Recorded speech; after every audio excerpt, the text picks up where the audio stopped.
তো এই হচ্ছে 5টা গল্প: গুপ্তিপাড়ার গুপ্তধন, ভূতানেশীর ডায়েরি, হরিদ্বারের হুলস্থুল, যেটা হরিদ্বারের হুলস্থুল বললাম গোয়েন্দা স্যান্ডির গল্প। এটা আহ, হরিদ্বারে বেশ নাম শুনে বোঝা যাচ্ছে। এটা আমাকে অনেকটাই, যে সময় আমি লিখেছিলাম, যখন বললাম, যখন আমি দেশে পাঠিয়েছিলাম, সেই সময় একদম মানে মাথার ওপর সত্যজিৎ বাবু বসে আছেন, এবং এই গল্পের রেফারেন্স আছে অনেক গল্পে। আমি জয় বাবা ফেলুনাথের ক্যারেক্টারদের রেফারেন্স করেছি।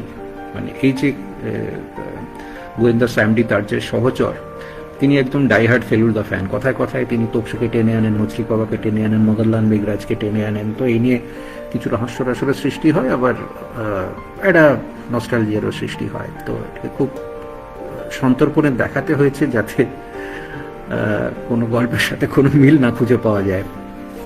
তো এই হচ্ছে ব্যাপার।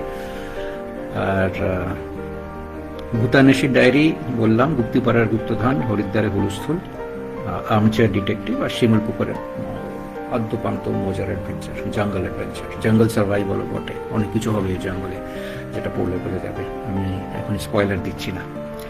তো এই হচ্ছে 5টি গল্প, 5টি ডিফারেন্ট জনারে লেখা। মানে গোয়েন্দা গল্প হয়েও কিন্তু জনারটা অন্যরকম, যেটা আপনারা পড়লে বুঝতে পারবেন। ইনফ্যাক্ট আমার ওয়াইফ আমাকে বলেছিলেন, তুমি যেভাবে আর্মচেয়ার ডিটেকটিভ শেষ করেছো, বইটা পড়ার পরে তুমি কিন্তু সাবধানে থেকো। 10-12 দিন বাদে লোকজন যখন গল্পটা পুরো পড়বে, তোমার বাইরে লাঠি সোটা নিয়ে আসবে তোমাকে ঠ্যাঙাতে।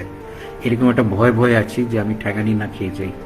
তো শেষটা এরকমই বানিয়ে ফেলেছি। এখন ভেবেছিলাম শেষটা বদলে দেবো, কিন্তু দেখা যাক কি হয়, মাথায় ঠ্যাঙানি থাকে কিনা।